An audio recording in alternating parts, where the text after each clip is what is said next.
You're listening to the Feel Good Astrology podcast with Louisa Munson.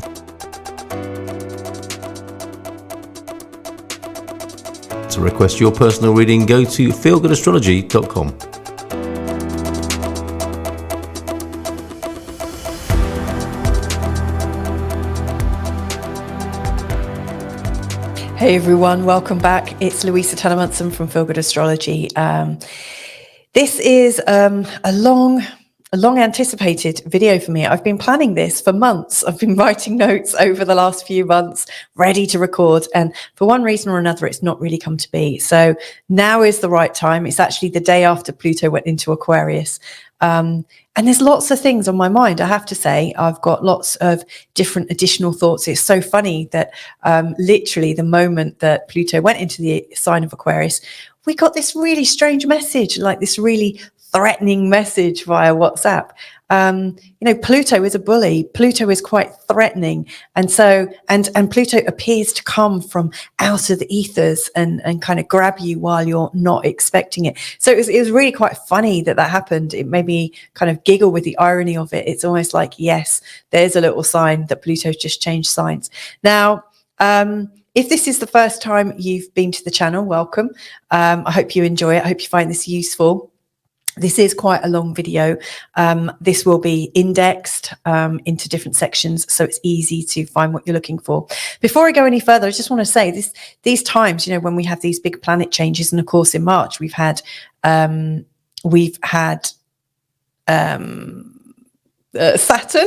changing signs into the sign of Pisces, and we've now got Pluto changing into the sign of Aquarius, and we've got Mars later on changing to the sign of Cancer. These are the three sort of like bad guys of the solar system. They're known as the malefics: Mars, Saturn, and Pluto, all changing sign in the same month. It's kind of interesting. So yeah, I'm going to be paying a little bit of attention to that. But these times, I think, usually bring up a lot of anxiety. We astrologers, we tend to get a lot more requests for work around that time.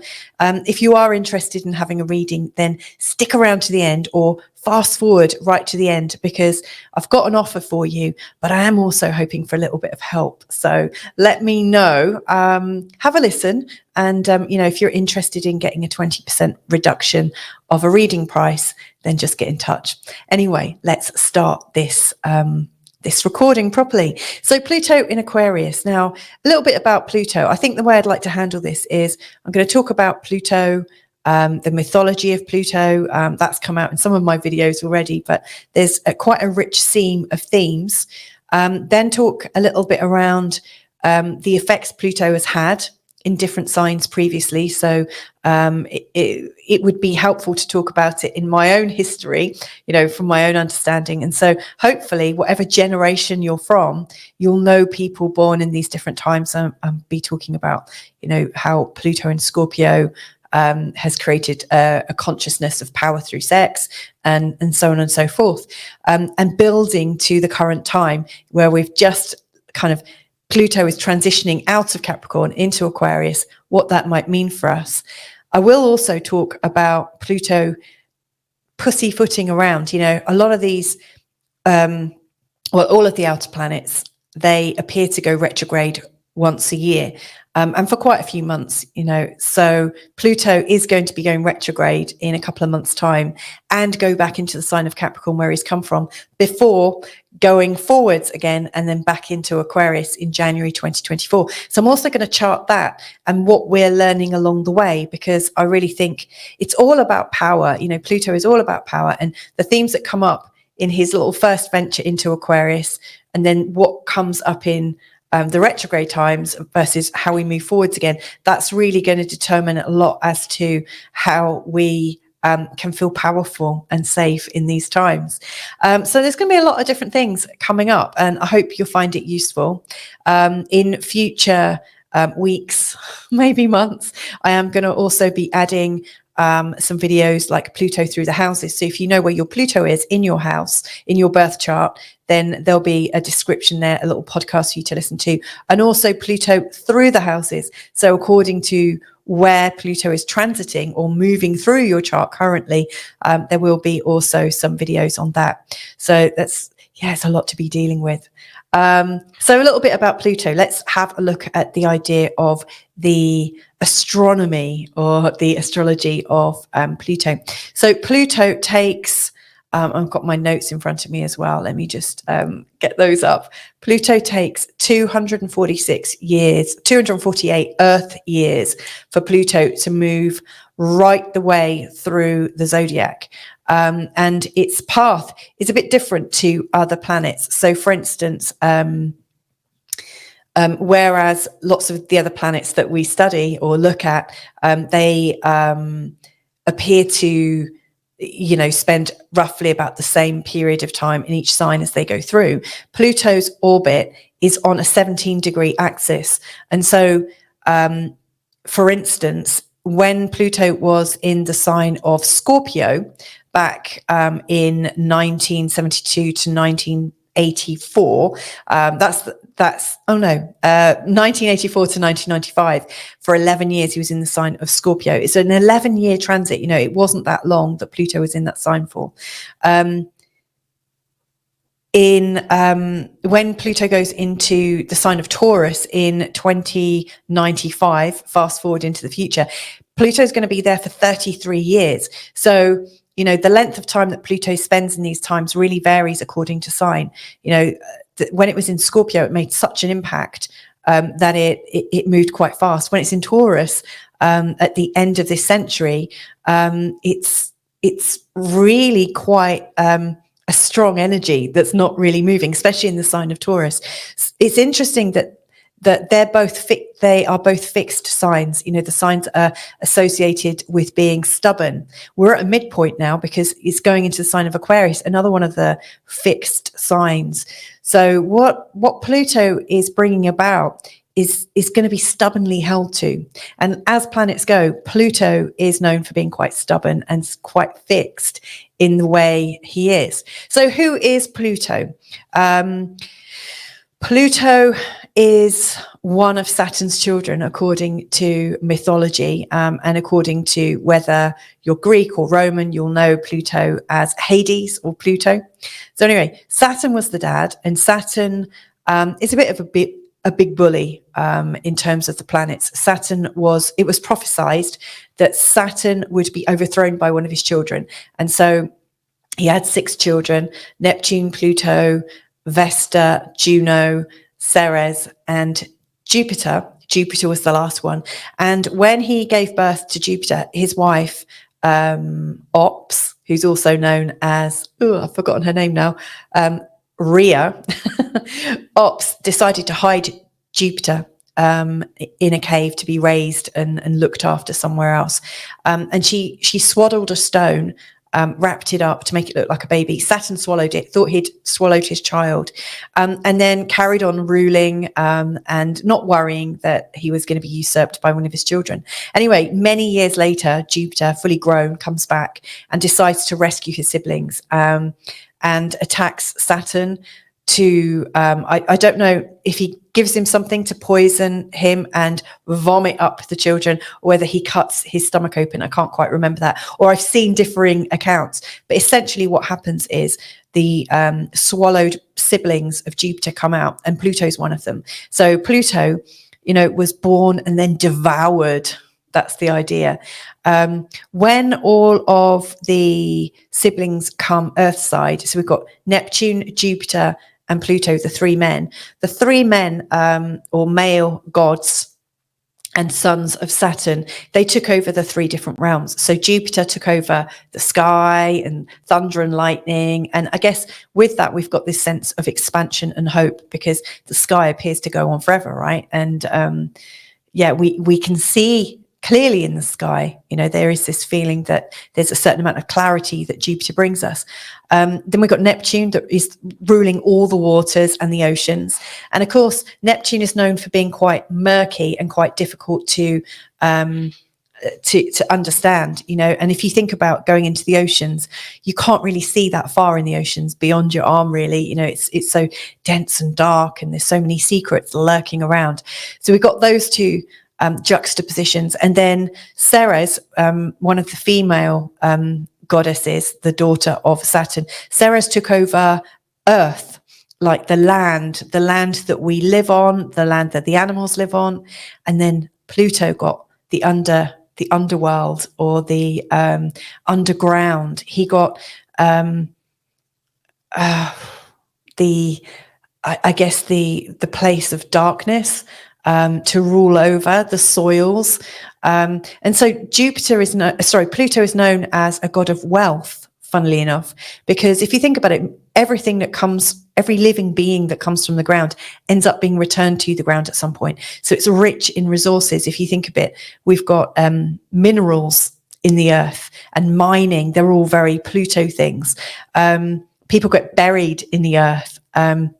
We grow our food in the earth, but it's very much about the underworld and the unseen world and all that's hidden, all those secrets under the land that we live on. It's like there's something else underneath us that we really don't know about. And so, there's this hidden idea of death, destruction, discomfort, dis-ease, all those things that bring about endings. Now, Pluto is also associated with the sign of Scorpio. Scorpio is ruled by Mars, and Pluto is like a secondary ruler. And both of those are associated with the 8th house in astrology. And so the 8th house and Scorpio, they're known for secrets. They're known for the cycles of life. So from birth right the way through to death. They're known for taxes. They're known for other people's value systems, because we can't really experience any development really as people without the involvement of other people and their value systems. So we've got things like guilt, shame, blame, and anger that come from the secrets of life and come from our secret discomforts, where people put values on us that we either live to or we can't live up to, and all sorts of dynamics that we all have and share together. And it's also about sexuality and kink as well, all our secrets. All the things we don't talk about when we first meet someone are covered in the 8th house. And it's very much like Scorpio and very much like Pluto. So Pluto knows your secrets. He knows what's going on, has a lot of power, and as such can blackmail you. So any kind of things like gaslighting, threats to other people, threats of survival, threats to shame people, embarrass them, guilt them, all those things are very Plutonic attributes. So we have to really think, what is the benefit of Pluto? Like, Pluto's a very sort of like powerful character. I mean, Pluto is also weirdly one of the only gods that's not really known for having children. There are rumors that he fathered different deities, but there's no real sort of like mass of confirmation. There's stories that he might have been the father of such and such, unlike Jupiter, who is like fathering people left, right, and center. Pluto, he is known as kidnapping his sister's daughter. So Ceres, who rules the land, she's got this lovely daughter called Persephone, and she's also known as Kor, again according to whether you're Roman or Greek, and she might even be Kor in Scandinavian, I'm not entirely sure, but she's like the goddess of harvests and reaping what you sow, and she's very much about nature. And so there's rumors that she was kidnapped by Hades or Pluto and taken into the underworld, where she was invited to be his queen. She ate some of the pomegranate that she was offered, which is known as the fruit of the dead. And because she ate half of it, when her mum Ceres found her daughter in the underworld and petitioned to have her brought back to the earth side, because she'd eaten half of the fruit of the dead, it was deemed that she had to spend half of her year underground with her husband Pluto and half back with her mum. Now, some people do say that Persephone was bored, she wanted a bit of fun, and so she went off with Pluto. She went looking for a bit of danger, and all of those archetypes come up. Pluto does represent danger, and Pluto does represent a level of excitement too. But let's not forget, he's known as kidnapping his own niece, which hints of trafficking. It hints of pedophilia. It hints about lots of things that are subjects that people really don't want to talk about, really don't want to consider, may very well go on in these modern days. There is something of power over other people, the idea of suppression, kidnap, the idea of overpowering, which is what Pluto seeks to do. So yeah, a bit of a tricky character. Now, Pluto, wherever he goes, in all the different signs he goes through, he picks up the energy of the star sign he's in, and it shows what we're learning as a collective group about power. So for instance, when Pluto, and I'm just going to check on my notes to get the dates right. So when, in fact, let's see if I can share this on my screen. I don't know if you'll be able to see it, but and you might have to excuse my typing. If you can see that, that's great. But I'm going to read some of this out anyway. So, for instance, Pluto in Cancer, which was 1912 to 1937. If you think about what was going on historically during that time, like 2 world wars or, the events of it, then what we're learning in those 25 years is the idea of power through family and the importance of family connections and our family stories. Like we're learning about what it is to love, what it is to lose our family. We're also learning about the importance of family traditions, because they can all get wiped out very, very quickly. Then Pluto in Leo, 1937 to 1958. And then we've got the main boomers, the baby boomer generation, start coming in. And we're starting to get power through individuality. There's the idea that we're kind of... we're building our lives, we're rebuilding everything, and we can rebuild it in the shape of who we are and how we're going to become. And, the ideas of films coming out and Hollywood and the initiation of superstars and celebrities and things. So we've got the ideas of early music and cinema and popular culture, I guess, is a word to come out. And so it's very much power through individuality. And one of the things that you may notice about any boomers that you've got in your life from that generation is that there is this this need to create in our own image and to amass for ourselves. It's very sort of individual in its expression. I'm not talking, I'm just talking across the board. The boomer generation are the ones that really benefited through the 1980s when Pluto was in the sign of Scorpio, when things became very rich and almost obscenely rich and powerful, like the idea of like power and sexuality. If we think about, they're all in their 40s and 50s in the 80s, and that you've got all those kind of really powerful films of psychological thrillers, with affairs and shoulder pads and all that kind of thing. Anyway, so they've got quite an interesting generation, the Pluto and Leo people. We've got the Pluto in Virgos. Now they've got quite a lot of stuff going on for them. They were from 1958 to 1972. And so they're half boomers and half of them are Generation X or Gen X. And what they're learning about is power through work practices. Like the boomers had given us this idea that it was a job for life, and if you work solidly in one area, you're going to be made, and the important thing is to stay really focused. And so these guys grew up with this idea that we have a job for life, and most of them realized that during that time jobs were being really reappropriated and changed. Jobs were being ripped apart into their little itty bitty parts. And employers were realizing that when they shared jobs around, so, you don't do the whole life cycle of your job, you just do your little part, then nobody can ever have that much power. So power was going to the employers. We also had things like nuclear come up during that time. And Pluto and Virgo people are very much thinking in terms of the ecology. Does this make sense? Is this economical? Is this clean?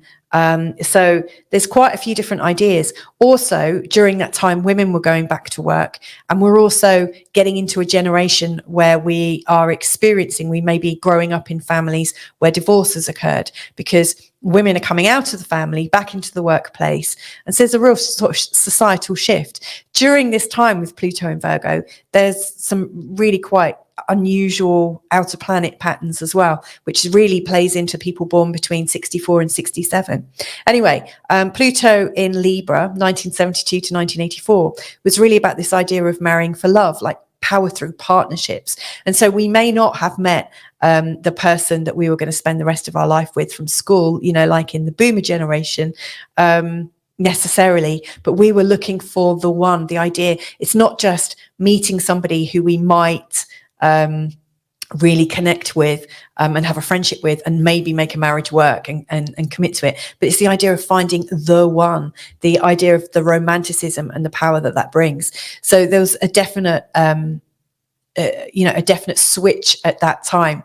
And during the Pluto and Libra times as well, fashions really started to pick up, and we start to get lots of different trends in terms of music going faster and faster and faster. So there's all these kind of fashion type things and creativity type things like in music and film coming up in that generation. 1984 to 1985, Pluto in Scorpio, scorching, you know, it's about sex, sexuality, and the idea of sexually transmitted diseases. I think AIDS was something that was spoken about during that time. It's funny, there's always something that comes out in these Pluto periods that has to do with what's going on. So Pluto in Scorpio, everything to do with sex and the power of sex, and you know, and like I said, sexually transmitted diseases, the ideas that people have different sex lives, and you know, like the mass sale of Ann Summers vibrating toys and things like that. Pornography came up in leaps and bounds during that time. And also during that time, that was the time of masses of wealth coming up. All of a sudden, you know, the boomers were benefiting from these times of hope and glory, and that our pennies or our dollars went further, you know, that we could buy lots of things. Consumerism basically went quite wild in the 80s. And then we got Pluto in Sagittarius, which started in 1995, 2008. Now, you know, we're already into the millennial generation at this point. And during Pluto in Sagittarius, you know, what do we come across during this time? Well, the internet is a main thing. Like Sagittarius is big and it makes you see far and wide. It's an adventure. Sagittarius is also known for publishing, for media, for politics, for religion and spirituality. What goes on in that Pluto in Sagittarius time? Well, the idea that we had 9/11, and the idea behind that was that there are religions that are going to fight. So like Pluto about death and dying. We're going to fight and we're going to have control because one religion is more important than the other. We also had the internet really start during that time, and subsequently social media started just at the end of Pluto in Sagittarius. So it's like ideas and politics and publishing spreading. The whole way we did publishing has changed during that time. And then most recently, from 2008 into 2023, for 15 years, we've had Pluto in Capricorn.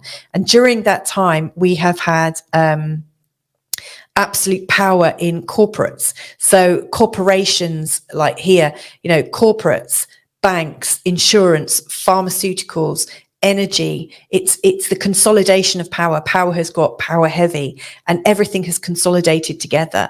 And also food, our resources, all of our resources, like our energy systems, our food, how it's supplied, has all come under the very power hungry gaze, and telecommunications as well, of the big corporations. And they've all got shares with each other, you know, like they are all in it with each other. And there's the idea that there's something above it, which most people now understand. There are corporates behind, or corporate entities, or there is money behind governments. You know, I think as we're moving into the Pluto and Aquarius times, I think there's very few people that actually really honestly think that people are in charge and there's no money influencing the situation. The corporations are the things that are the entities that are determining how humans live. And now we're coming to this time, Pluto in Aquarius from 2023 to 2043. Some themes that are already coming up: eco themes, diversity, gender, the idea of dissolving ego, AI, social contracts, how we identify. It's the end of selfism and possibly the start of weism. So what do I mean by this exactly? Let's talk about this a little bit more. So if you think about it, in the last 15 years that we've had Pluto going through Capricorn, the banks have got stronger, the energy companies, transportation, military, pharmacies, everything has become more and more corporatized. Even education has become very corporate, and you have corporate sponsors sponsoring education. And so very few things are really independent enough to be themselves. And just as Pluto is going into its next sign, you start to get the rumblings of what's coming in the next sign. You start to get it 6 months before or a year before. And if we think about it, we've also had Pluto going through Aquarius before Saturn, we've had Saturn going through Aquarius before Pluto has joined him or moved on, followed him. Now, Saturn spends 2.5 years in each sign, and Saturn is Pluto's right-hand man. Like, Pluto's the top dog, and Saturn is like his middle management. You could even say, like, Saturn are the CEOs, the VPs. They are the representatives in government. And then you've got, like, the Pluto right at the top. They're the people that hold the purse strings. And pull all the strings for everyone. So Saturn is enacting what's going on behind the scenes. Now, when Saturn went through the sign of Aquarius, which I've spoken about in my Saturn in Pisces video just earlier this month, or maybe at the end of February, I mentioned that some of the themes that have come up during this time is we've been, I would say, media has almost been determining a new narrative about how we talk about gender. New norms, and it's been done in such a way that if you question it, there's a lot of name calling, like you're a bad person if you question this. And I think it's actually quite normal to ask questions. So I don't really like that style of enforcement or enforcement through coercion. Yes, I'm going to threaten your livelihood, and I'm going to threaten your reputation if you ask questions. I think that's crazy. Anyway, that aside. So we've had this changing narrative on gender that appears to be absolutely the most important thing, and lots of laws or recommendations and endorsements from celebrities, news companies, government officials about how we term what is a woman or what it is to be a man. Also, we've been considering life from a whole new perspective, in particular in terms of abortion rules. Is there a time when it's okay? Is there a time, like, I guess the question really has been that we've been trying to identify, or different factions around the world have been trying to identify, when does a fetus become a real life being? Is it considered a living being before it's born, or even after it's been born? I know there are some places in the world that are trying to have been trying to advocate for full-term abortions. Thankfully not in Europe, I have to say. That sounds quite horrific to me, actually, but that's just my opinion. So yeah, we've been talking about gender, the right to life. There's also the ideas, like in Canada, for instance, where they're talking about euthanasia and making it more acceptable so that more people can euthanize themselves, but also allowing children to choose to euthanize. So a doctor in Canada could sign off for a child to be euthanized without his parents' permission. So there's a lot of this going on, that the state is getting more involved in families, and parents are being kind of pushed out of the decision. In terms of gender as well, there's been another change in terms of parental rights around the world, where in different countries, mainly America, but also in Canada, the state have been able to get involved. If one parent says my child is definitely not the gender that they were born, a parent can't get involved without getting in trouble, like actually getting imprisoned even. There was a dad in Canada that was saying, hang on a second, I want to be part of these discussions. And social services and the medical authority, the consenting parent, he was shut out of the conversation and arrested, like stopped from even getting involved. So there's like this change in this last couple of years in particular. There's been this definite kind of ousting of parents and this new kind of parenting that is coming from the state, where the state appears to have more control over your children. So that's a really big shift that came in during this Saturn in Aquarius time. And then a bodily autonomy, the thoughts of, over the last 3 years, there's been the question of, do you get the right to say if you get vaccinated or not? Is it okay for somebody else to say, this is what you're having because this is what the government is mandating? So there's these ideas of power over individuals and individuals having their power removed. And all of these themes have been going on and escalating while Saturn was in the sign of Aquarius. Now Pluto, Saturn's owner, I guess, Pluto is coming in and is going to be in the sign of Aquarius for the next 20 years, from 2023 right the way through to 2043. So that's kind of interesting. In the last 3 years as well, I've noticed an increasing talk on AI, so artificial intelligence. And in a similar way that in a similar way that we've been hearing about how we need to talk about gender differently and identity differently, that, we should use personal pronouns, that we should honor how somebody sees themselves. There are very, very convincing AI situations now, and rumors that AI is able to make decisions better for individuals. So for instance, lots of things are getting run on AI. Lots of things, lots of processes are run on AI. And if we're converting all of our decision making into tables of what makes financial sense, how does it run with the numbers? Like we're almost having this economical and robotic way of thinking about things, putting everything into some kind of spreadsheet and saying, okay, yeah, so we might need to get rid of some of those old people. They're costing us too much. This is how I think things might be moving. If we allow all our decisions to be made and run through the idea of a spreadsheet. But if we are embracing AI, and if there is this continuous agenda to say, look, that man over there is now a woman, or you might say that person over there is identifying as in a different way. I just think it's going to be a slippery slope before we're encouraged to consider AI as actually being a real life human. Now, I know that sounds like, it sounds completely crazy to suggest right now that in so many years' time, we're going to have AI rights.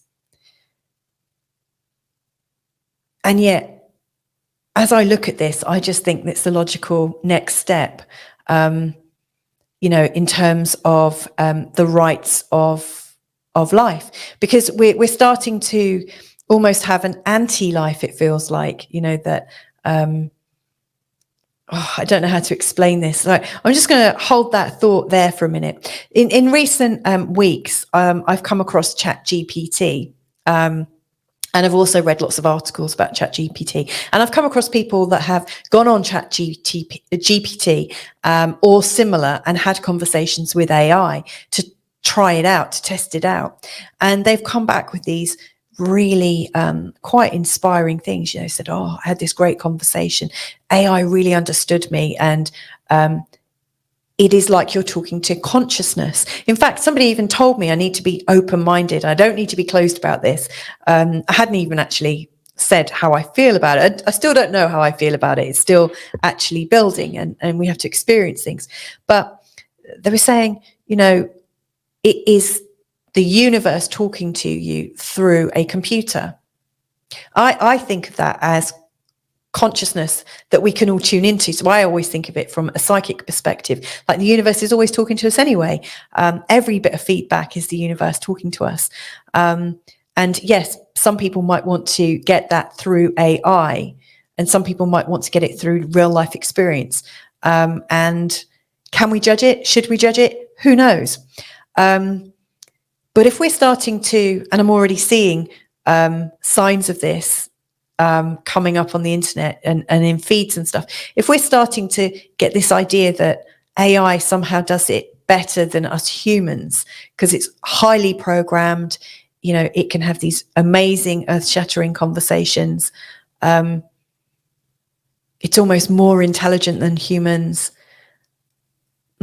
Interesting, isn't it? Interesting times. How long before AI has a right to exist or has a right to make decisions over real sovereign human beings? I wonder. I'd like to know your thoughts on it as well, actually. Let me know. Because, if anything, we're co-creating this. And this is one of the themes that we're going to be coming to, because Aquarius is really an energy of co-creation, I think.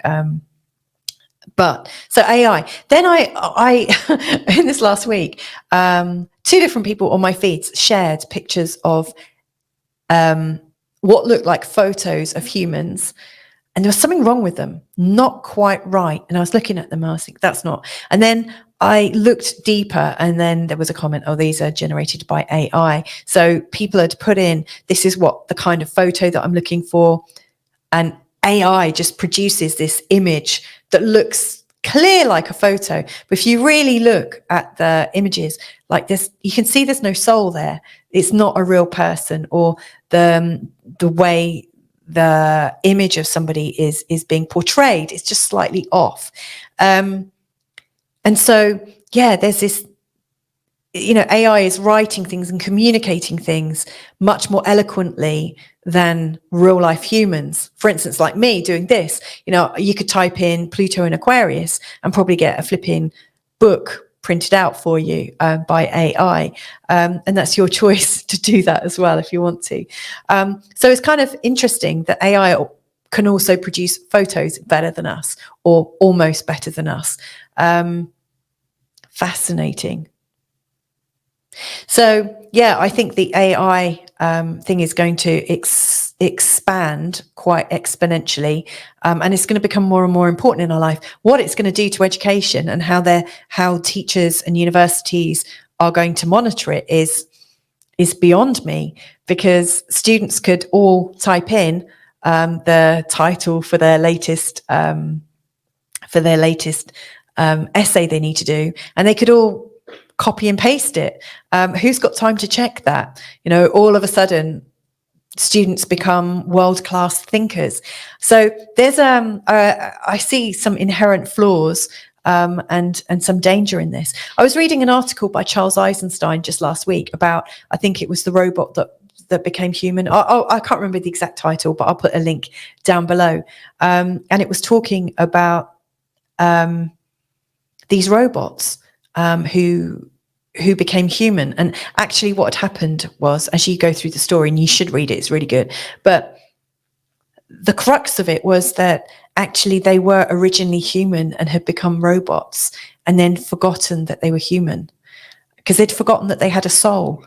They'd totally forgotten that they had a soul. They'd become a series of processes, programs, rituals, routines, and they had just become robotic. And it all slowed down. And then all of a sudden, there was this need to breathe and this need to actually feel human again. And then, whoa, all of a sudden, the magnificence of being a real life human, transformed them. And then I was reading something else the other day, or listening to Dane here, Dr. Dane here. He's written this great book called The Body Whisperer, or Body Whispering, I think. And he talks about chaos, because chaos is definitely something that comes up with themes of Pluto and control, and also Aquarius, funnily enough. We are becoming more and more controlled in the way we are living. You know, we are wanting controls in place to save us from this and to avert that disaster. And so because of these ideas of controls, we become more and more fixed in our points of view, because we're trying to save ourselves and do the best thing. And actually, through his work as a healer, and as a coach, he's realized that a lot of illnesses are caused through a controlled energetic within the body. There's like where we get pockets of disease, it's not because chaos and disorder has got into your body. It's because we've been too ordered. We've been trying to order ourselves too much. And that's actually what's causing our disorders and our dis-ease in ourselves. And that when we add a touch of chaos into our system, into our energetics, when we change the way we think, when we open up our thinking to possibility, that seed of chaos is the thing that allows life to come back in. So I really do see, as Pluto is in Aquarius, and we've got these themes of gender, which Saturn has already warmed up for us. And we've got these ideas on gender, what we can and can't say. Notice these controls, all of them put in place by well-meaning people, probably. You know, we need this to make it fairer, and then the world will be a better place. And then there's a mandate about health. We all have to do this, because if we all do it, it's fairer and it's right. And there must be a social contract, because without a social contract, we're really, we could have this disaster happen. And so we're slowly coming into this society where everything is mandated and mapped out for us so that we avert all these disasters. Including climate. You know, now our climate, you know, like I was talking about chemtrails 10 years ago, and everyone's like, no, there's no such thing as chemtrails. Shut up, you crazy conspiracy theorist. Now, it's common knowledge that authorities have been seeding our skies with things to protect us from global warming, behind our backs. But it's to control things, and it's to make our temperatures even, apparently, and to change our weather patterns in a way that's apparently going to help. So it's like all of these controls are coming into play for the benefit of everybody. Now, Pluto is in Aquarius, and Aquarius is the sign that is definitely associated with the good of everyone. So if we think, let's concentrate on Aquarius now. We've been talking a bit about controls and the idea of power, and I'm going to link them together in a minute, and then kind of maybe marvel at what could go wrong, but also explore what could go right, because obviously everything has a flip side. I do recognize there are needs for some controls, maybe, or it's useful to have a grounding in things. So lots to explore.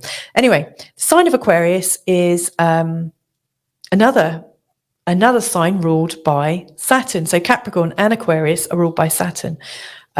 Aquarius also has another ruler, which is Uranus, or another planet that's associated with. And so Saturn is about controls and limitations and discipline and hard work, and very much about longevity, and having a long-term plan and working towards something and plotting things. It's very methodical, very practical, full of authority, full of pomp. Definitely loads of pomp there.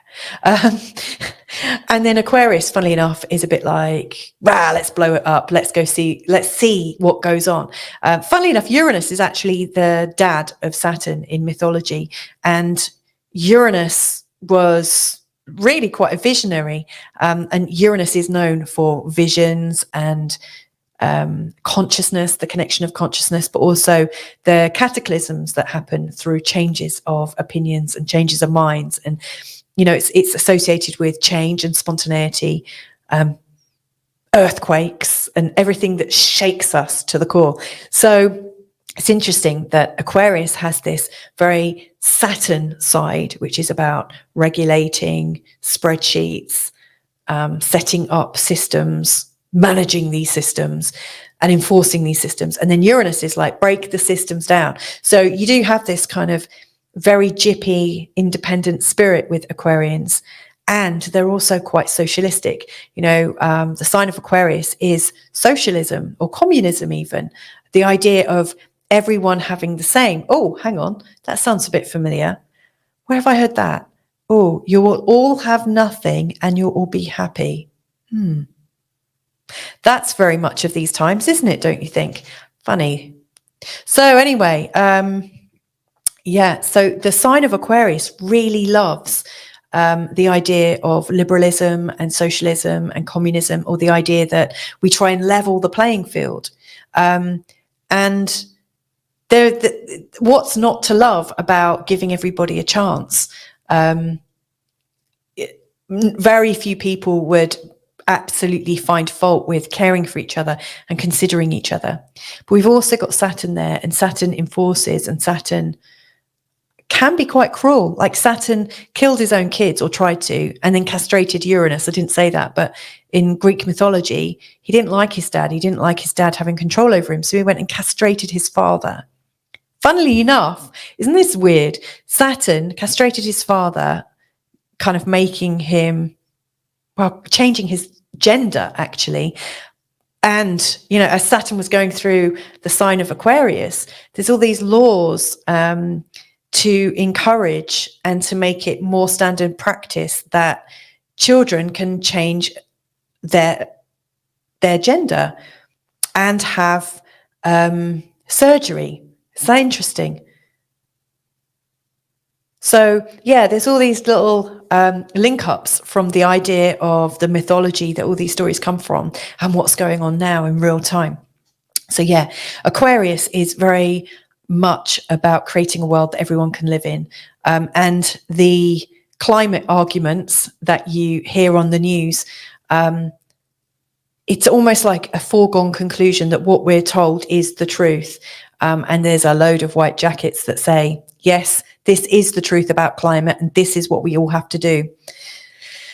The scientists and the people that have studied Earth and ecology and the environment for years and years and years, who actually say, no, that's actually not what's happening. They're all locked up or shut up, very much like the doctors during this last pandemic. There has definitely been this kind of, there's the in crowd that get put on a pedestal, and then there's the out crowd that are silenced, censored, and shut up. So you're either for the narrative and you can get a good old promotion and be seen, or you can be against the narrative and be suppressed and disappear. So, the sign of Aquarius has a dark side, as well as quite a fun, spontaneous side, looking for independence, looking to be themselves. I mean, this is the other thing, is Aquarians are known for wanting to express themselves, really freely express themselves. One of the things that Dr. Dane here says, in fact, is like, what if the wrongness of you is actually the rightness of you? That really brings up the idea that we should be our quirky selves. So what if I want to walk out in my pajamas? That's fine, right? And that should be okay. We should be able to express ourselves. And yes, Uranus in the sign of Aquarius does make us feel, that's the Uranian Aquarius that allows us to be completely bonkers or eccentric and to really be ourselves. But the Saturn in Aquarius, that's the thing that puts in rules that says, if you so much as blink an eye at that person that's wearing their pajamas out there, it's because you're a bigot and there is something wrong with you and you must shut up. So these are interesting times. Aquarius, the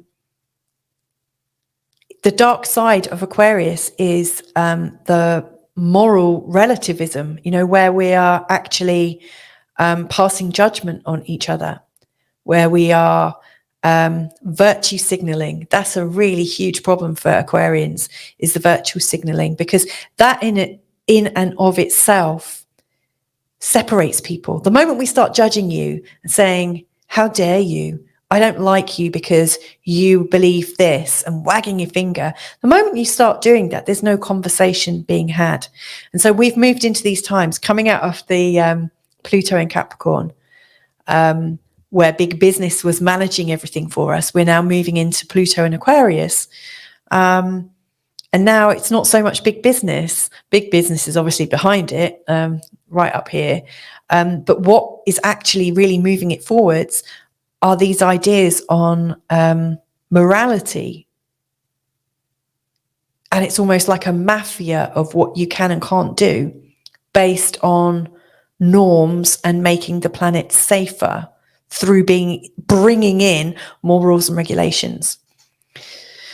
And so Pluto is all about power and how we express our power. And as we're coming into these times, there are the drawing up of 15-minute cities in many parts of the world, where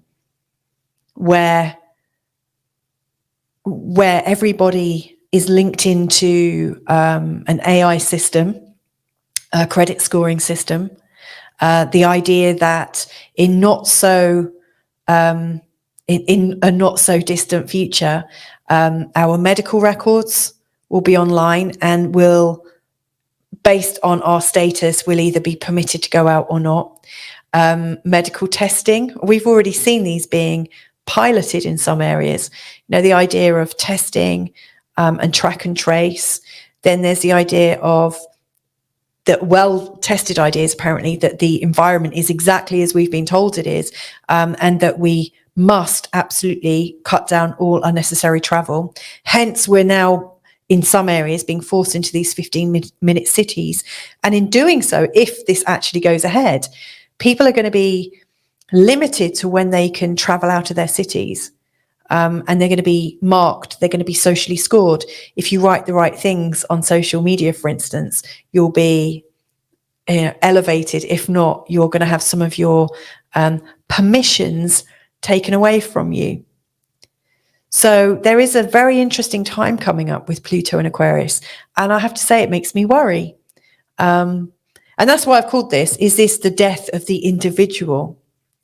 Because power is coming in such a way that to be a sovereign being, to be somebody who can create, to express themselves, to do what they want to do, to live their life in a state of joy, based on really who they are. We may have all of the human rights that we've always taken as being our absolute sovereign rights taken away from us. And then governed by a system that is AI based and owned by the people who own everything else. And so, you know, with the idea of electric cars now, let's suggest, you know, that somebody falls out with you and they don't want you to, you're not allowed to drive to another city. With electric cars, with these chips in, your car can be stopped. It can automatically, on autopilot, be driven to a police station. Or if you don't pay your bills, your car could just be, the chip could be activated. It could drive off to a car wrecking station. If we're all on smartphones, smart meters, with smart TVs spying on us and stuff, we could have our energy turned off at a moment's notice. So these are very interesting times. And there are quite a few videos and films in the media. I'll put a couple of links to a few things that I've seen that have made me think, ooh. So yeah, Pluto and Aquarius could be really quite treacherous. But what are the opportunities for Pluto and Aquarius? Well, there are some great ones too. You know, we will get to experience power through a completely different lens. This time it's the power of co-creation.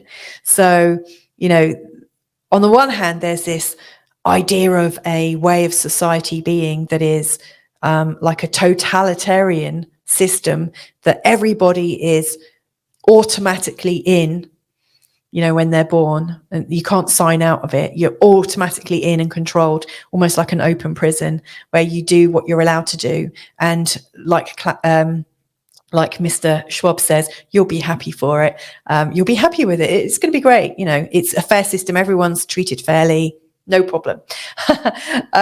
But on the flip side, if we were to go with the Pluto in Aquarius and it having a Uranian feel, well, it could be where we're co-creating, not with some great big government entity, but with each other.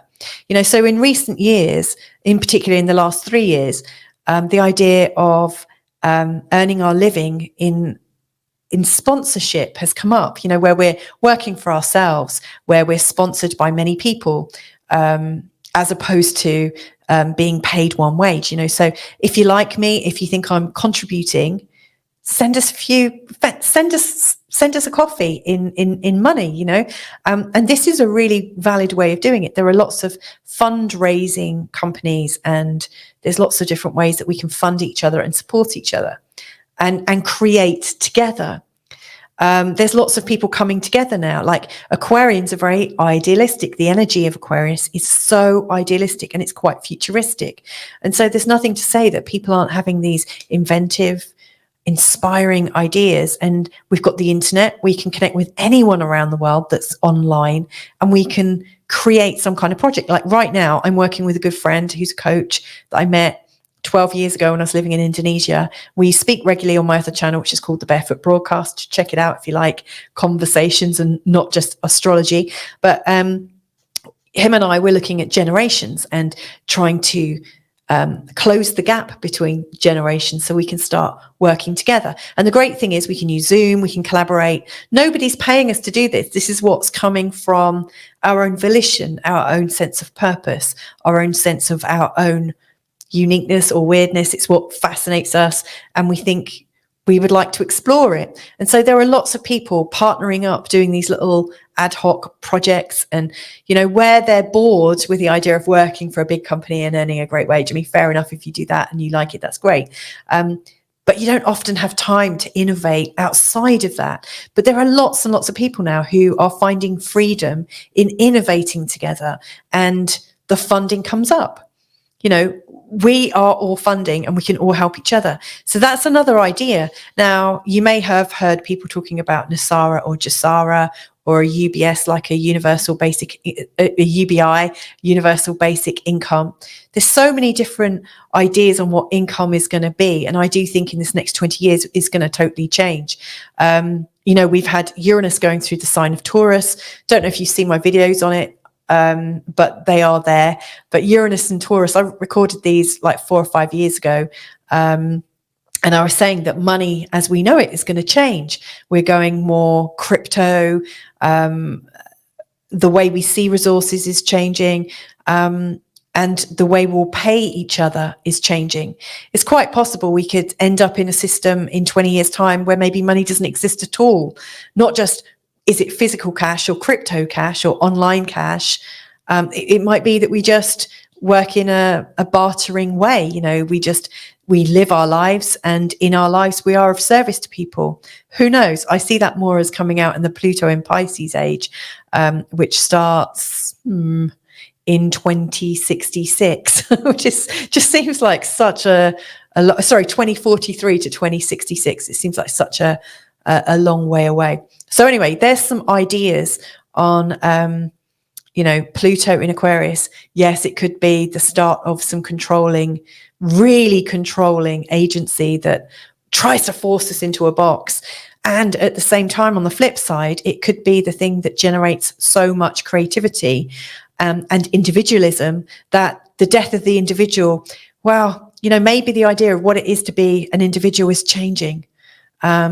Maybe we're coming into a time where there are no labels. I don't know, but definitely the ideas of gender, age, race, whether you have any intrinsic value to be alive, i.e. when we're thinking about abortions and euthanasia, all of these different sanctity of life issues are just coming up and bubbling up, and they're going to get stronger and stronger, I'm afraid. Or I'm not afraid, actually. I think we should have these discussions. And my hope is that we can actually have these real life discussions and not get them shut down. We should all be involved in creating our futures. And so, yeah, how does the Pluto thing happen? Well, Pluto if you have Pluto going over one of your planets, you know about it. That's the first thing. Or one of your angles. When Pluto goes over something personal, boy, does it kick your ass. It's really, really difficult.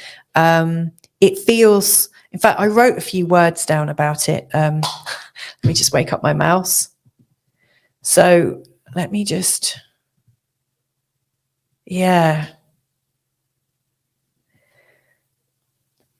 like, here's the thing, like NASA has that Pluto is a dwarf planet. So like when I was at school in the 80s, I learned that Pluto was part of the solar system. NASA says actually it's a dwarf planet, doesn't actually count. So it's another thing about Pluto. It appears to have a chip on its shoulder. It's been cast out. It's been cast out of the big family. It's not really seen as anything worth considering.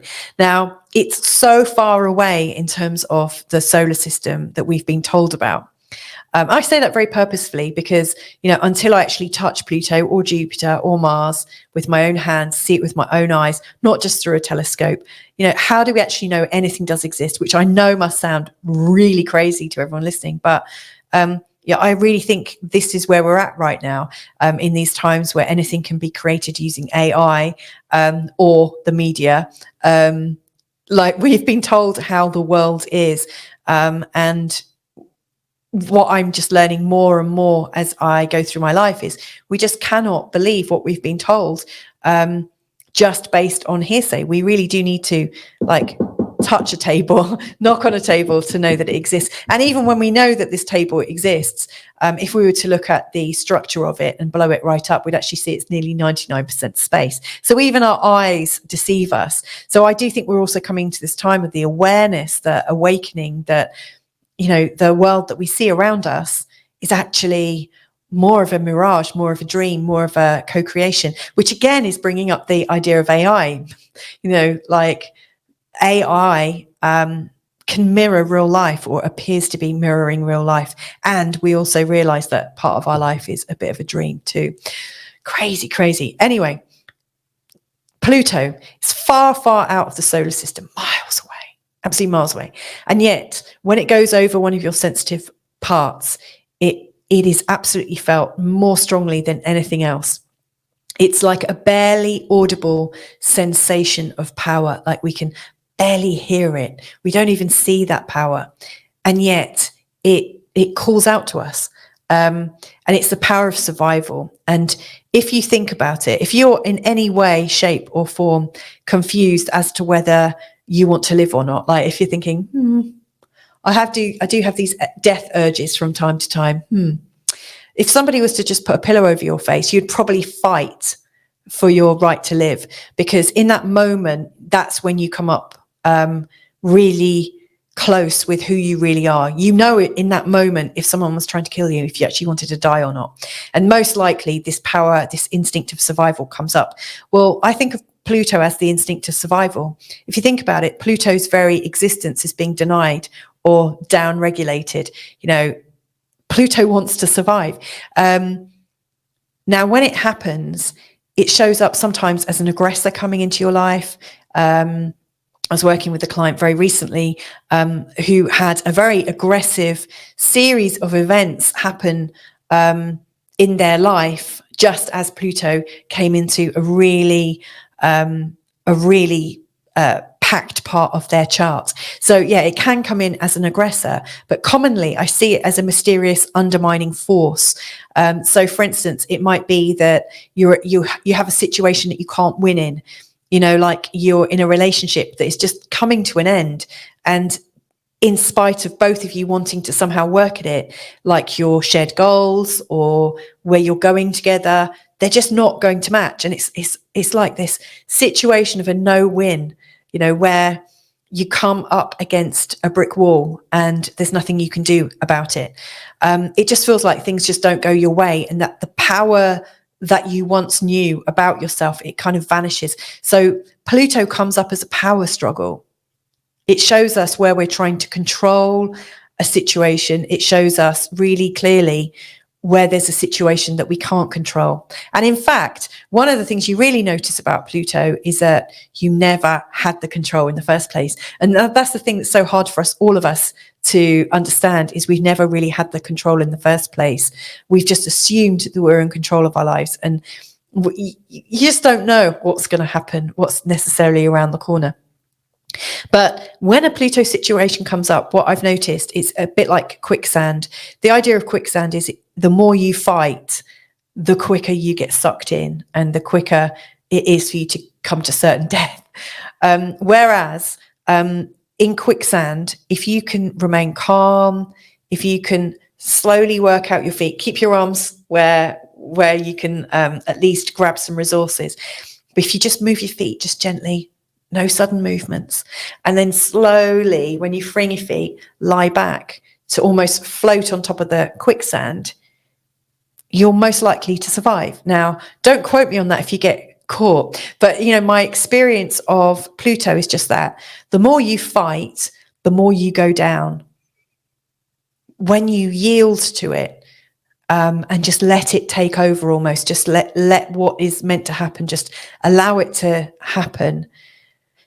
What I notice is it puts us in a place of faith. It's like we just have to give up and kind of let go of our desire to try and control things. And in that moment where we have to just trust that what is what's best, something really magical happens. And I think it's in that letting go, in that the deepest of letting goes, and in that moment of having absolute faith that things are going to turn around.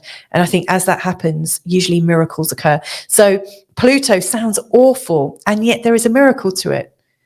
And that miracle is through letting go so fully. It challenges you so fully to let go of what you're holding on to, that when you finally let go, something miraculous arises and you shoot forwards in a much more spectacular way. So, I do think that it takes the power struggle to even realize we're in a struggle in the first place. And if we didn't realize we were in a struggle, we wouldn't think our way out of it or feel our way out of it. So Pluto going into the sign of Aquarius, where the moral relativism and virtue signaling and kind of maybe wokeness that's going on right now that would shut somebody up, seek to legally shut somebody up and kind of call into question if somebody has the right to even have an opinion. This kind of culture is going to push us to the edge. And it is also going to awaken us to the most magnificent side of us. And that is really special. And I think as that happens, and, sorry to say, this is happening for the next 20 years, and it's not going to be happening every day, but it's like this continuous journey. It's a direction we're heading in. When that's happened and kind of done itself, we'll be heading into Pluto in Pisces. And that is where we're really letting go and allowing the power of our spirituality to come forwards. I really do see quite a different future when that happens. So, yeah, these are interesting times, but also miraculous times. And these are times that are going to really bring into focus whether we do want to be tightly controlled for our own good, so that we avoid certain disaster through these cleverly contrived social contracts, or whether we want to come up with our own solution, whether we can all start to work together and start creating something really, really quite new and spectacular. And it could involve us being in work groups with AI. Who knows? We may well have colleagues who are AI entities, but are known as colleagues. I mean, anything is possible. but collaboration is the key. And I think if we're going to survive the Pluto energy here and thrive in it, this is what I'm after: thrival, not survival, but to really thrive in this. And like Charles Eisenstein says, not forget that we are human, that we have a soul. This is the thing. As we survive a Pluto influence where it feels like it's going to kill us, and we give up and we let go and we connect into our faith, what's actually happening is we realize that we have a soul, that we are souled beings. We are ensouled, or spirited beings. We are of something. We are of a connected consciousness. And that's where the miracles start. Whew. Feeling quite worn out from that, actually. Right, I'm going to let's have a look now at the charts for Pluto going into the sign of Aquarius. So these charts, I'm just going to bring up this chart. So this is the chart for when Pluto went into Aquarius yesterday on the 23rd of March 2023. I've set this up for London because that's what the ephemeris is based on, and it's the midpoint across all the times, so it's like the average point. So as you'll see here, Pluto's at 0 degrees in the sign of Aquarius. I like to have a look at these charts to get a feel for what the theme of that ingress, i.e. the moving into a new sign, is. And as I can see it, there are a couple of themes. First of all, Pluto and Mars are both changing signs within a couple of days of each other. That's interesting. They're both the rulers of Scorpio. That's kind of fascinating. So the themes of Scorpio, which is darkness, secrets coming up and being revealed, is all pretty big. But Pluto and Mars here are in what's known as a quincunx. And this kind of energy is kind of, it's not an opposition, it's not a trine, it's not a square. So they're not kind of working together, they're not working apart, but there is this side of us that has a desire to survive, the ego side of us that wants to take action, that's really Mars. And then there's that Pluto side, that side of us that can be cruel. And Pluto, the potential cruelty in expressing our will is very much being exerted through the idea of fairness for everyone, but it's almost done in a slightly cutting and cruel way. Whereas Mars here, going into the sign of Cancer, it's going to take action, and it's going to take action in a very, very personal way. So it's like, at some level, our life, as Pluto goes into the sign of Aquarius, there's this idea that the world is coming into this time of connected systems to create more fairness, and yet the individual desires represented by Mars is absolutely feeling that it's personalized. Like the sign of Cancer is deeply personalized and very, very defensive. So we've got people who are feeling almost like they have to protect their little square inch that they might be living in their 15-minute cities. They are going to be really feeling quite uptight, and they will want to take action on it. And so, yeah, this is quite interesting. We've also got Saturn at 1 degree in the sign of Pisces as this is going on. Mars and Saturn are helpful. They're working together. I really see that people can start to come together and start uniting and start talking about things, given that there's this energy of water, which I think does help connectedness. I also think it helps people to be a bit more flexible in their thinking. And I see that people are going to be relating to each other and taking action. So I do think this is a time when bravery can come up. With these three all, related, they're all at the start or the end of a sign. These three are quite warlike. So I really wouldn't be surprised to see that war talks become stronger and stronger. There is a time, actually, and I'll do a separate recording about this, but there's a time at the end of May that is really quite scary. We've got Jupiter, Mars, and Pluto, and the Moon, and the Sun all at 0 degrees on the same day. And Jupiter, Pluto, and Mars are all in a T-square. Now, that to me feels very, very warlike, and I will record something about that. But yeah, this is quite an interesting chart. Pluto is also square to the Moon, so it feels like the Moon in world charts really shows the people, like we the people, all the people around the planet, also children. And so they're very much in a square. So it does feel like what's going on around the world at the moment is changing the nature of children, of the way we see children, of how children's lives exist.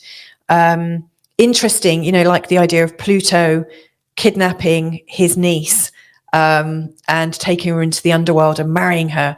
Like, again, you know, right at the start, I did say there was these ideas of, you know, like kidnapping a child and living underground. I mean, all of these ideas are quite horrific, and yet we may well find these themes are revealed, you know, that maybe what we think has been going on in the world isn't quite as we seem or as it seems, but definitely stuff to do with children and governing forces are very, very square. And to me, it just feels like one size does not fit all. And, you know, when we try to do that, we hurt lots and lots of people who have to be crushed in the process. Pluto is also in a square to Venus and to the North Node, really showing that there is a deep transformation going on for sure, especially sort of from the position of humanity, because the North Node really does show the direction that humanity is going in. But this square to Venus, which I know very well because I've got Pluto square Venus in my own chart, it's like we doubt ourselves. It's like gaslighting.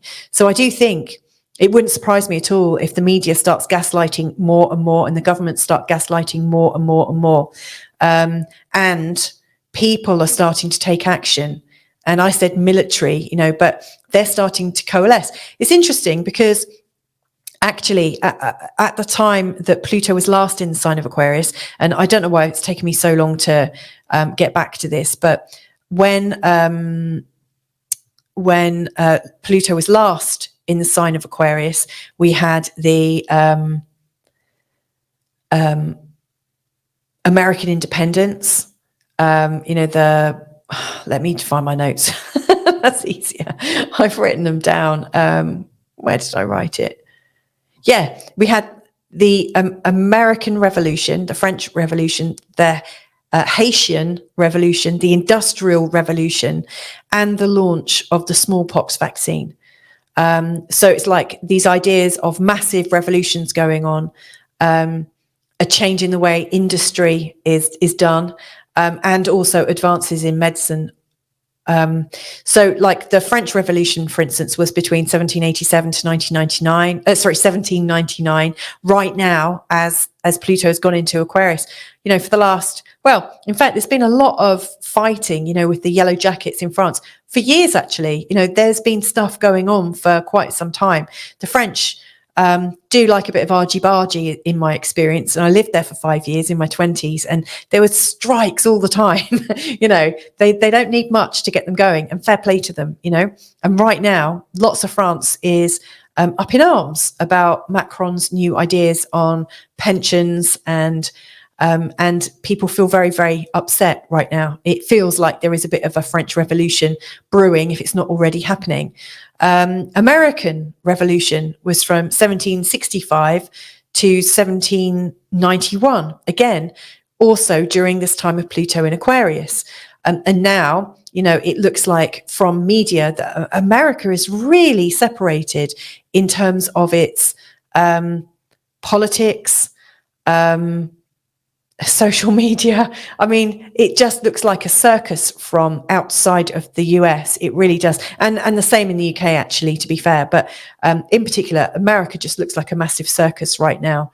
It just looks like there's so much infighting, and the allowance of places getting ripped up and destroyed. It looks really quite scary. So to me, it does look like it's funny that France and America were actually having revolutions as Pluto was in Aquarius last time. And the Industrial Revolution, so the way we process things, I see that we are going into another industrial revolution, an AI dictated ones. I actually think the AI we see is just the tip of the iceberg. Pretty sure there's much more advanced technology out there we just don't even know about.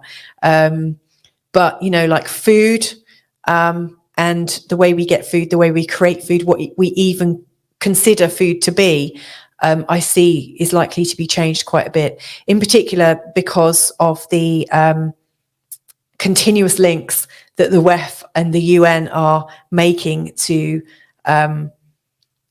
weather, and to the idea of climate. I don't want to say climate control, climate debate, I don't want to talk in all these sort of massive trigger words that everyone talks about, that the news do. And if you question things, you're a climate denier. Oh my goodness. But yes, I do see that there's going to be a very big sort of industrial revolution, and a change in the way things are processed, and energy and stuff. So this is all going to really change how industry works.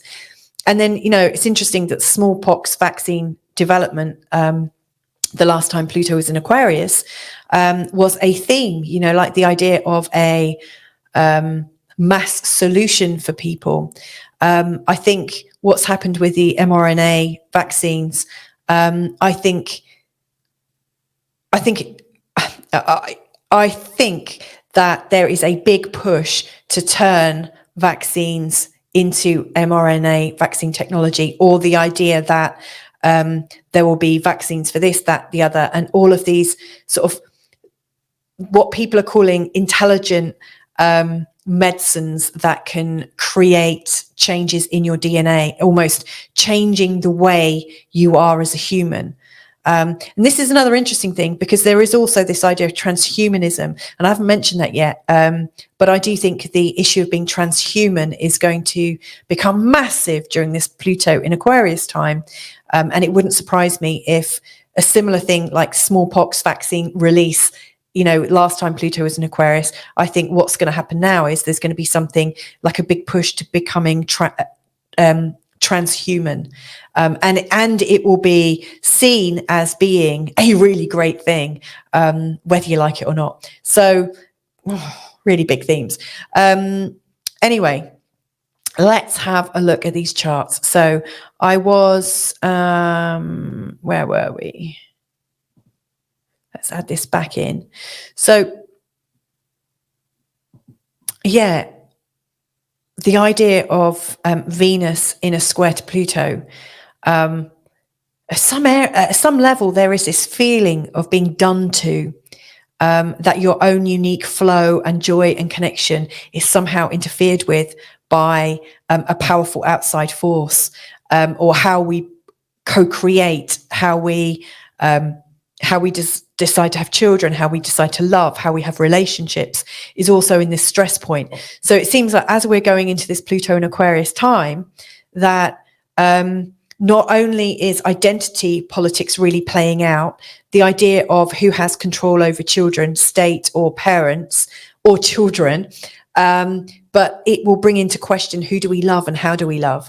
And what is a family? And I suspect there will be a very sort of strong anti-religious, anti-family feeling for the greater good. I just see this narrative arriving, because Aquarius is a sign that is about creating family based on friendships. It's more a brotherhood and a sisterhood than a family. And again, there are flip sides and benefits of that, and also negatives of that. Pluto in a sextile to Neptune, and also in a sextile to the Sun is also interesting. I mean, it's always in a sextile to Neptune, really, but the sextile to the Sun is, I think that Pluto is wanting to work with the individual. And at first, it feels like there is this sense of working together, and that there's some kind of goodness.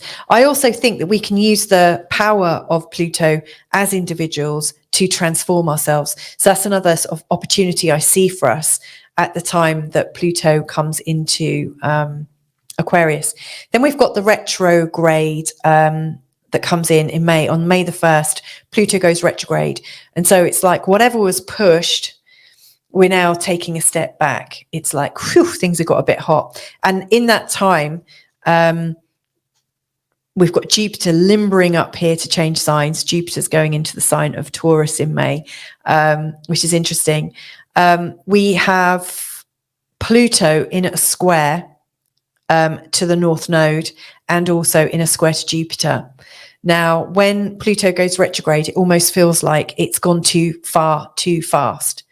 And so it has to slow down. It feels like whatever progress. And so on a personal basis, whatever progress you've made to find power or to gain power, to feel in control, it feels like you've moved too fast. And from May, it feels like we've got to slow down, take a few steps back, tune in. Do we actually want the power or not? Is the power ours? Is power just a complete illusion anyway? From a world perspective, where things have been pushed, they're going to start to ease off. Don't be fooled that nothing's happening, though.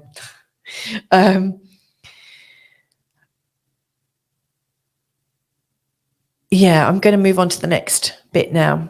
Then we get Pluto going back into the sign of Capricorn in June. And what I notice there in this kind of retreat, as Pluto, as like power is like coming back away, what I really notice here is there's I think a spiritual element going on with the moon and Neptune together. It really, in the last few degrees of Pisces, it really feels like there is a growing sense of splendor or magnificence about who we really are. And that's in a lovely trine with Venus. So it feels like there's this loving energy arising. And then there's also this lovely sextile to Mercury. It feels to me like there is this loving energy that's communicated, this loving share, this articulation of maybe what's going on. So to me, it feels as Pluto goes back, we start to reconnect to people. We start to reconnect to our goals. We start to talk about it on a local basis. And from that, I just think that's really quite an exciting place to be. Also, as Pluto is going backwards, humanity, like the North Node, is in a conjunction with Jupiter. And this is quite an interesting time because from June until later on in the year, we've got Jupiter coming into this alignment with Uranus. And I think that could have a huge effect on the stock exchange when Jupiter and Uranus connect in Taurus, which is the sign of money. But I think there is this feeling of optimism growing in us that maybe we can be our own solutions. You know, I think we're coming out of the times, like we're always looking for a hero to save us. We're always looking for somebody to stand up for us when there's a big bully and that we can't cope. And actually, I think as Pluto retreats into the sign of Capricorn, we get the sense that we've got this and that we can do this together. Then it goes direct again on the 11th of October. When that happens, Pluto's in a lovely trine to Uranus. From that perspective, we can really transform and make changes in our lives quite quickly. It also looks like the governments are starting to pick up pace and try to implement their plans as well. In particular, things to do with AI are really, really transformed. So October looks like a massive month. And, you know, as you'll notice, Jupiter and Uranus are near each other. They're much closer to each other. So I do think crypto is going to get kind of interesting at this time. And yeah, something else that's kind of interesting as Pluto is moving forwards, we've got this Chiron opposition to the sun, which is very much about people on their personal hurts, their personal wounding. So as Pluto starts to move forwards again and things start to pick up a bit of speed, we're reminded of what's left to heal. You know, I think this is quite a year, quite a big journey for all of us.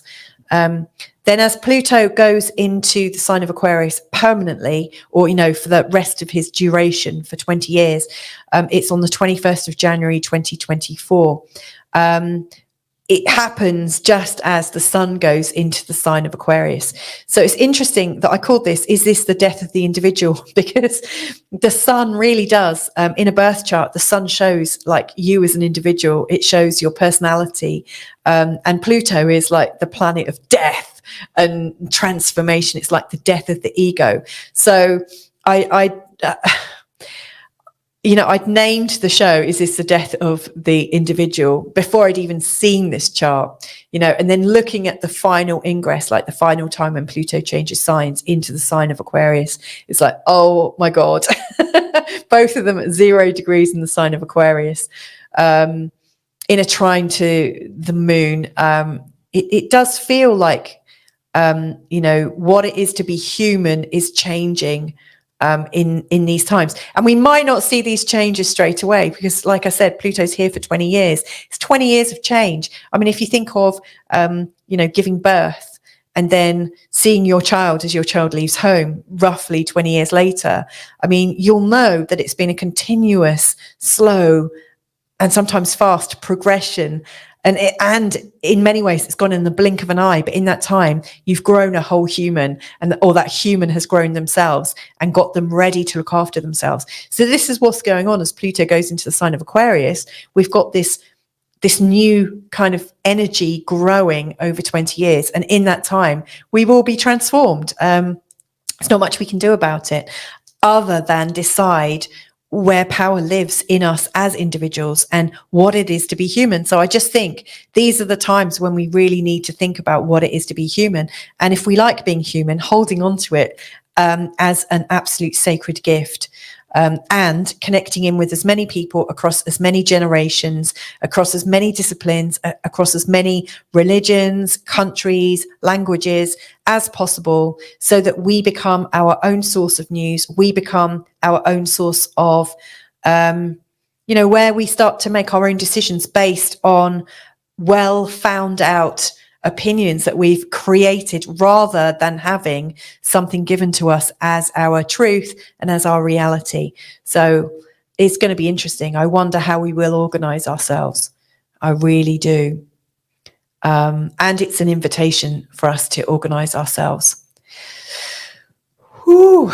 So I said that at the start that I would sort of examine what Pluto in Aquarius is. I looked at Pluto from the sense of mythology, looked very recently at what happened last time it was in the sign of Aquarius. I've also spoken about how power shifts and grows. So if you remember, like from just before the boomers, at the time of the world wars, when it was in Cancer, and how we had power in families and family units, how then it went into Leo and it was about individuality. Funnily enough, it's now in the opposite sign. Like Leo is about sovereignty and our natural creativity, and Uranus is about everyone and the co-created creative potential. They are opposites.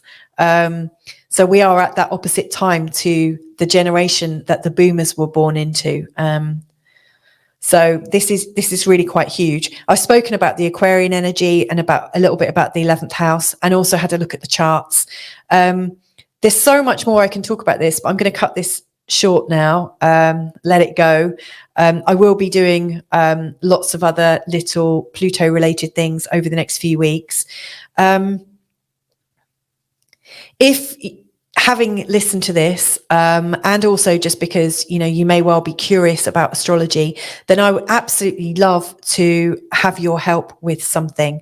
Let me just get that off the screen. So I would absolutely love to offer you a discount in a reading. So what I'm looking for is a little bit of help. I've got a survey, and I would like to know what would be really useful for me to do for this channel, to help grow this channel and to help it become a great source of information and a place that people want to go to learn, to share, to grow, and to just have fun with astrology. So if you are interested in a 20% discount on a reading, or on a first month's membership with me, then please do click on the link below and go through the survey. It'll only take you about 10 minutes. I want to, first of all, find out who you are a little bit, like how I'd love to break down the star signs and moon signs and ascendants just from the outset. If I could understand, if I have like an abundance of a particular sign, then that is something really worth studying. And from that, I could create more material, say, for Aquarians and Capricorns. In fact, it really wouldn't surprise me if Aquarians, Capricorns and Pisces are really doing a lot of watching right now, because they've been so changed and transformed, and they are being changed and transformed right now. So I would like a little bit of that information. I would also like to know what works for you. Like, do you like the 5-minute forecasts? Do you like planetary change things? And also how often you'd like me to produce stuff. So if you're happy to help me, please do fill out the survey. And then once that's completed, I'm really, really happy to send you a discount. There's also the opportunity just to sign up to a newsletter. And if you do that, I'll give you a 10% discount off your first reading with me. So anyway, thank you so much for listening, wherever you are in the world. Completely appreciate you being here. And whatever's going on with Pluto and Aquarius, we're in this together. We really are. Not in a creepy kind of, we'll have nothing and we'll be very happy and grateful, but in a heartfelt way. I'm really pleased to be on this journey with you. Anyway, so much love, lots of love. Bye for now. You've been listening to the Feel Good Astrology podcast with Louisa Munson. To request your personal reading, go to feelgoodastrology.com.